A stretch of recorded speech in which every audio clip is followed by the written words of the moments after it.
اگر اللہ علم کے طور پر کسی کو کوئی ہستی بنا دے تو وہ یہ سمجھے کہ یہ میرے اللہ کا تحفہ ہے، عطیہ ہے، عاجزی میں رہے، انکساری میں رہے۔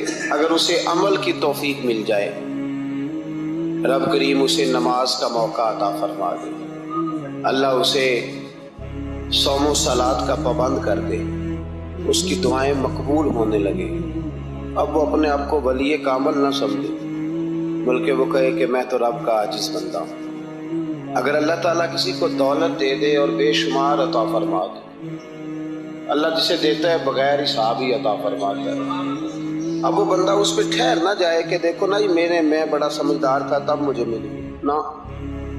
کچھ لوگ حسب نسب پہ اتراتے پھرتے ہیں، کہتے میں چودھریوں کے خاندان میں ہوں۔ میرا سوال یہ ہے کہ تو پیسے جمع کرا کے چودھریوں کے گھر پیدا ہوا ہے، کیوں الجھا ہوا ہے تو اس چکر میں؟ حسب نسب پہ فخر ہے، علم پہ، عمل پہ، دولت پہ، عہدے پر، اقتدار پر۔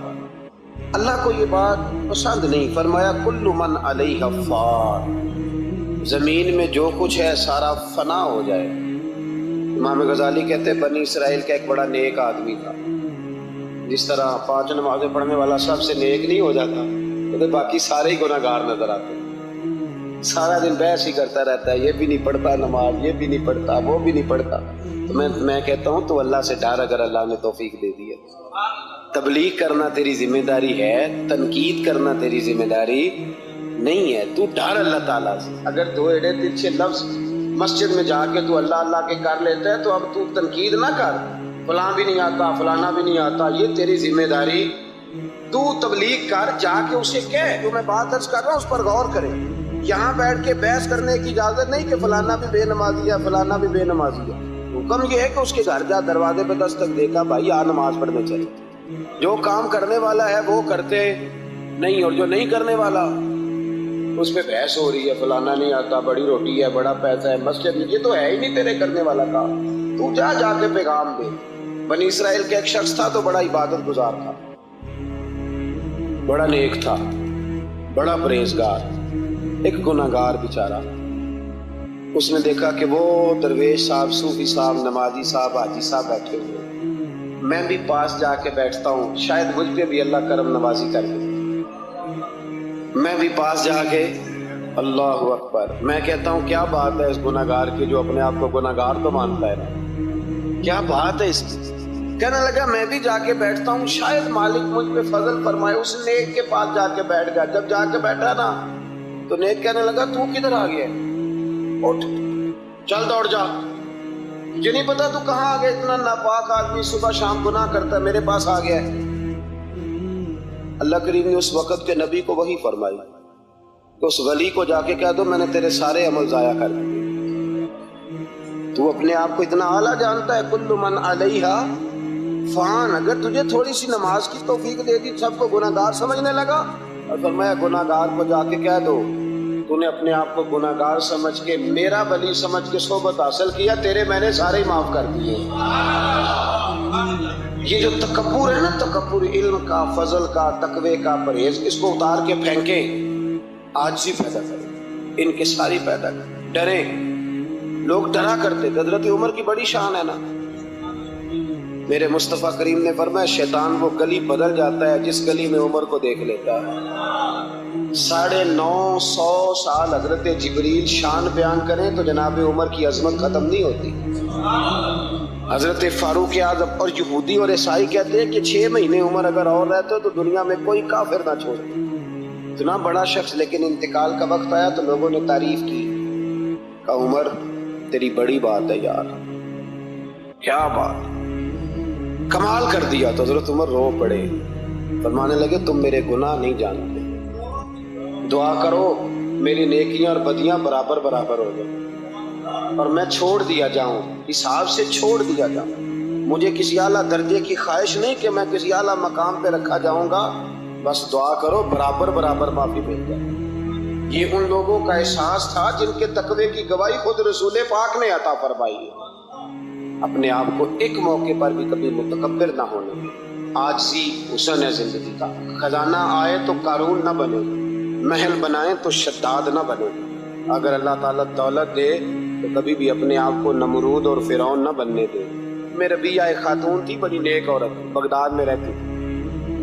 اللہ تبارک و تعالیٰ نے بڑی دولت عطا فرمائی۔ ان کی شادی بھی ایک دولت مند سے ہوئی، ایک دولت مند سے شادی ہوئی۔ فرماتی ہیں کہ میں چھت پہ بیٹھی تھی اپنے شوہر کے ساتھ، وہ دولت مند تو بڑا تھا پر متکبر بھی بڑا تھا۔ دروازے پہ فقیر مانگنے آیا تو میرا خاوند بالکنی سے جھانک کے کہنے لگا اسے کچھ نہ دینا، اس دکاندار ہے، یہ دنیا دار بنے ہوئے، جان بوجھ کے مانگتے ہیں۔ تو میں نے کہا میں تیری دولت سے نہیں دوں گی، میرے میکے سے جو کچھ آیا اس میں سے دینے کی اجازت دینا۔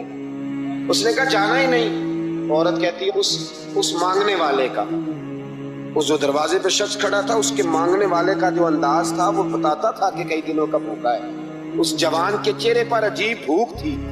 کہتی میں شوہر سے نظر بچا کے آئی اور میں نے چند دینار اس کی ہتھیلی پہ رکھے۔ جب رکھ کے میں نے دروازہ بند کیا تو سامنے میرا شوہر لگا میری بغیر اجازت کے دیتی ہے، جا تجھے 3 طلاقیں۔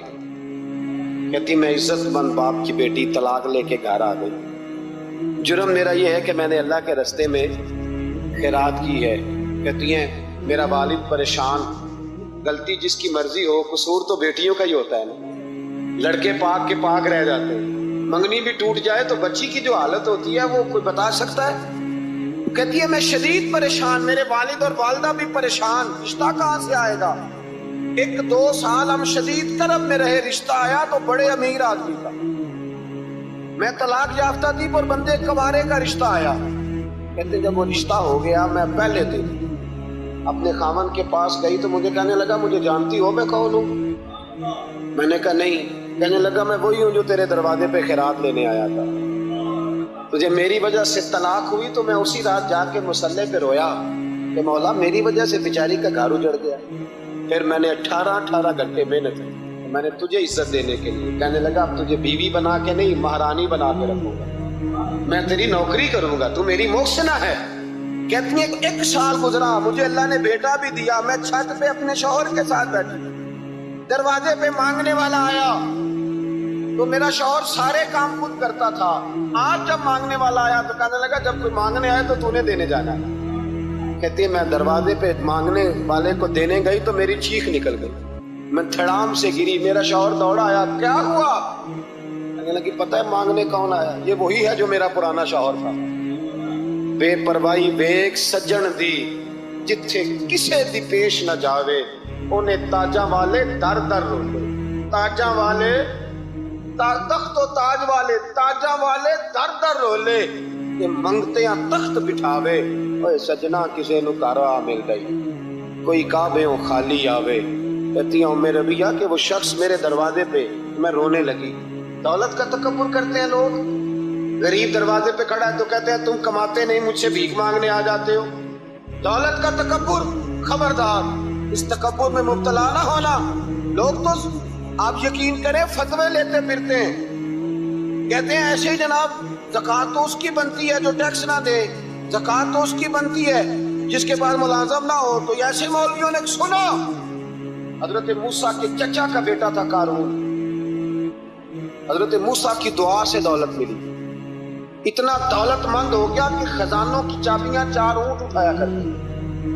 حضرت موسیٰ نے کہا کہ 1000واں حصہ زکوٰۃ فرض ہوئی ہے۔ کتنا حصہ؟ 40واں نہیں، 1000واں حصہ زکوٰۃ دے۔ کہنے لگا دیتا ہوں۔ گھر جا کے حساب کیا تو پریشان ہو گئے، اتنے پیسے دینے پڑیں گے؟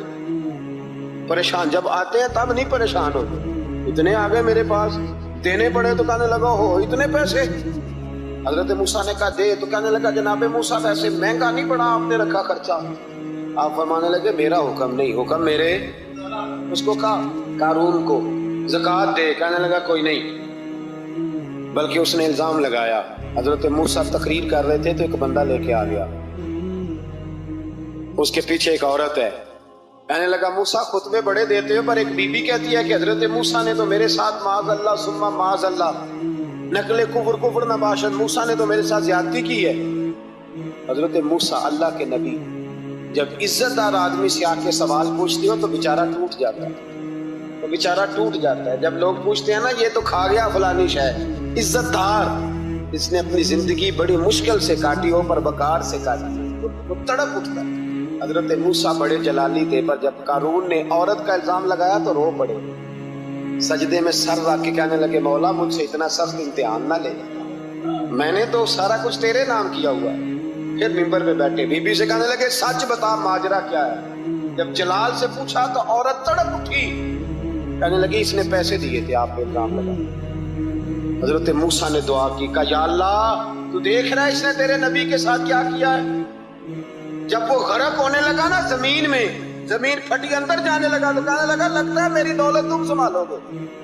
تو حضرت موسیٰ نے کہا اس کے خزانے بھی ساتھ ہی رکھو، سارے خزانے سر پہ رکھے اور خزانوں سمیت زمین میں غرق ہو گیا۔ علم پڑے دا مان نہ کریے مت آکھی میں پڑھیا، او جبار کہاڑ کہاوے متے روڑ دیوی دودھ کڑیا۔ تو دولتوں سمیت لوگ غرق ہو گئے، کدھر گیا ان کا مال، کدھر گیا؟ اورنگزیب عالمگیر جانے لگے تو بیٹے سے کہنے لگے میرے ہاتھ نہ کفن سے باہر نکالنا، جنازہ اٹھے تو میرے ہاتھ لٹکنے چاہیے۔ لوگوں نے کہا کیوں؟ کہنے لگے میں لوگوں کو بتانا چاہتا ہوں تھا میں بادشاہ پر خالی ہاتھ جا رہا ہوں۔ کفن کو جیب ہوتی ہے تو کس کے لیے پیسے جمع کر رہے ہو؟ قبروں میں بینک ہوتے ہیں،